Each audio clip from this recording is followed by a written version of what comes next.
So I do property. I've got I think I've got about 50 residential properties on the go just now. Got some commercial properties. I've got a big gutter cleaning business, employs about 100 people nationwide. Do some consulting, do lots of different things. I've got two small kids, 2-year-old and 5-year-old. I see them a lot, and I try and keep my wife as happy as I possibly can. So I've got a lot of balls that I'm juggling, and then I speak to a couple of my mates up the road and different folk, and I'm like, right, why don't you get something else cooking? Like, because one of my mates works for like a alcohol company, so they supply all the pubs and restaurants and stuff, and he manages those accounts. And then another one of my mates, he manages like several hotels, maybe like 5 or 6 in Edinburgh. Really good stable jobs, decent income. And then I'm like, why don't you get something cooking on the side? And generally they're like, I've no got the time. Oh, Reggie boy, it's the time, man. I know I should be doing it, but it's just trying to find the time. But then when you dig down a wee bit, you're kind of like, right, okay, so what is it that you're doing with your spare time? Watched a video on Grant Cardone once, and he was kind of laying it all out. He's like breaking down the hours, how many hours there is in a day, and how it all works. Like, okay, 24 hours in a day.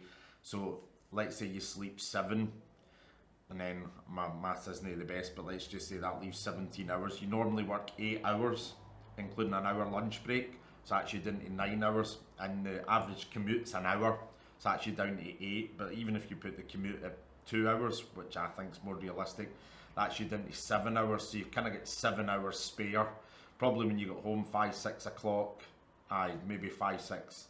Let's just say conservatively 5 hours a day spare. You've got kids, children, maybe you don't, but you get like an hour or 2 with them before bed. And then even if you get 2 or 3 hours left in the evening, what are you doing with that time?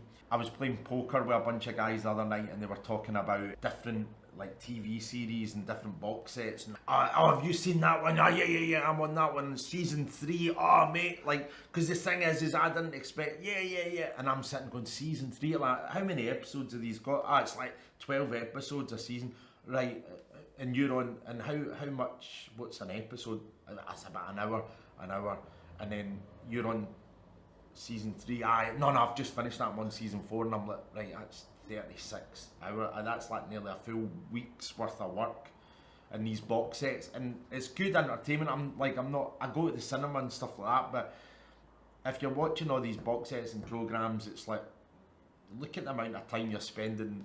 Like with these things, I do a bit of swimming now because I've kind of had to try and get myself a bit healthy because I was getting really fat. But I do like swimming. I'll maybe work out a couple of hours a week and different things. But I remember back in my youth, I used to play computer games, and literally you could spend the whole night playing the computer games. And then a lot of these things are that addictive. You can spend weeks and weeks and weeks of your life.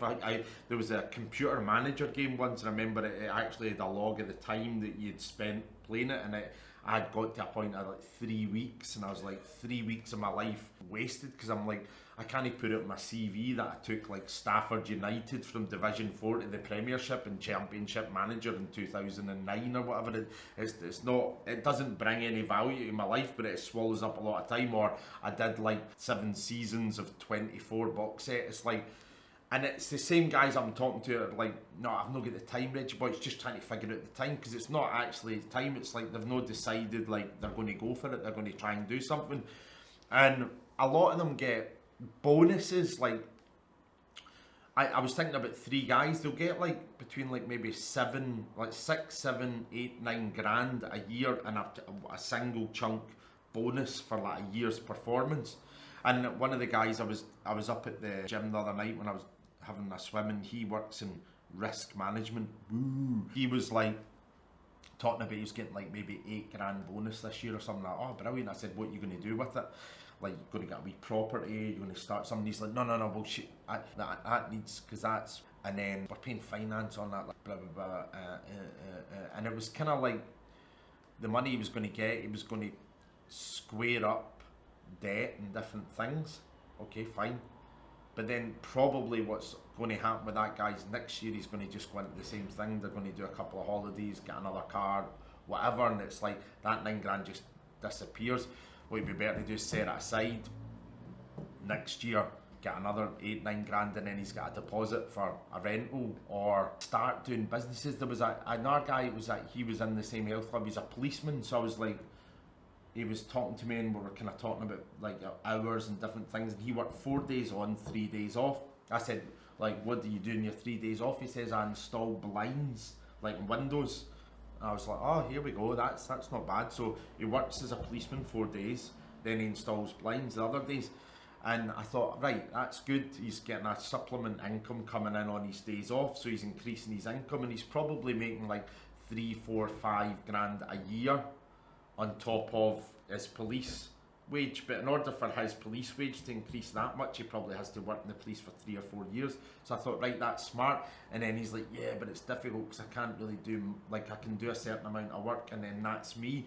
So really he's at that next point of, he's now got a supplement income, he's got his main income, but he's not, that's him, he can't do anything. So what he should do, and this is a bit of a painful stretch, but once you've done it and you get it running, then it works. So what he should do is he would start giving the blind work to another person and taking maybe only 10% of the profit from that, which isn't much, and then work on building up more blinds work, more installation work for himself.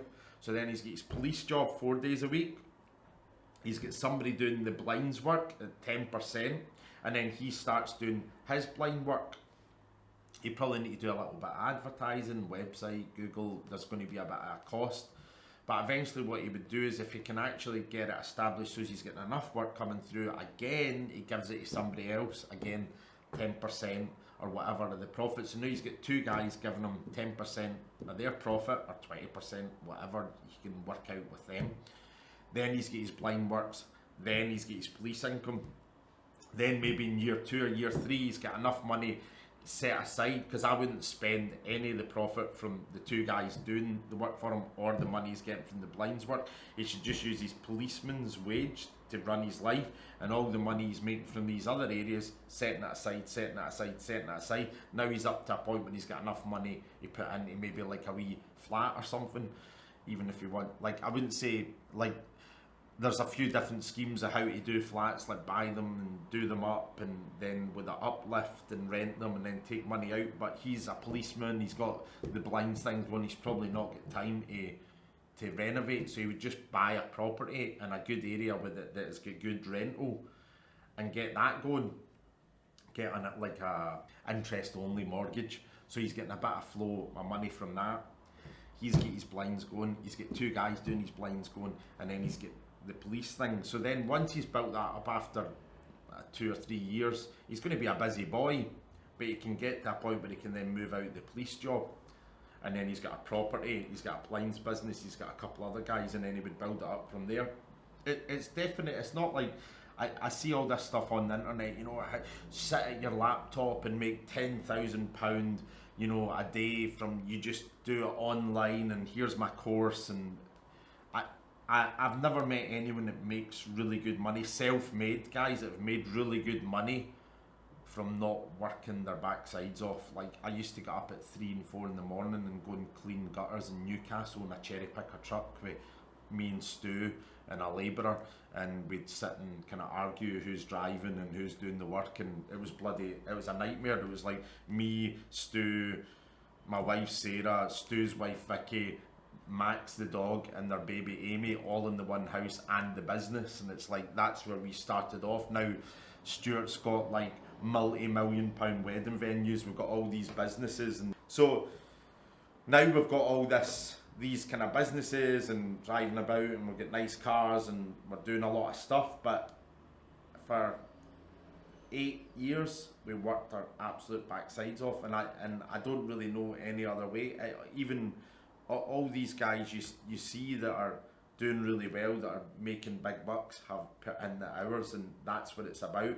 So somebody will be like, oh yeah, well, the police guy's working 4 days in the police, and then he's fitting blinds the other days. Like, when does he have time to watch his box sets and all that? Well, he doesn't really have time to watch box sets, and he doesn't really have time to do that stuff, because he's going to put in the hours and put in the work, so that at the end of the couple of years he's then in a position where he's got good money coming in, and then everyone's like, oh, how have you got good money coming in? You've got your own businesses and you're making money. And it's like, well, I put in the work, I put in the time. Anyway, that was just my little rant about I've got no time. I think I think you probably have 2 or 3 hours a day spare. So you've got about 20 hours a week, 15 hours a week. Even if you get 10 hours a week, it's enough to start researching and doing stuff. And any sort of income at all that you can bring in, anything that supplements you can start it, even if it's small and it seems like a waste of time. And even if you can do extra hours at work, like you don't need to go home at 5, you don't need to go home at 6. It's like if there's extra hours available, just put them in and stash the money and then use it for something that can make you money. But I think just do a little exercise, draw out this on your week, like what you doing each day and what do you actually do. And if you actually look over the previous week and you think, okay, how many hours did I watch television, how many hours did I go out? I mean, if you go out on a Friday or Saturday night and you're out till midnight, 1 o'clock, 2 o'clock, you get back, you wake up at 12 hungover, spend the rest of the day kind of like a bit shell shocked, go to the gym or whatever, go to the sauna or whatever, and then before you know it, it's like 6 or 7 o'clock the next day, and you've wasted a whole night and you've wasted a whole day. And then it's like you decide to have a quiet one and sit in and watch TV, and then it's like that's a day and a half gone. Sunday you wake up like, okay, what am I going to do? Maybe you do a bit of stuff then. But I think just look at like your previous weeks, like what is it I'm doing with my time? How am I using my time to create some additional income? That would be my message for this video.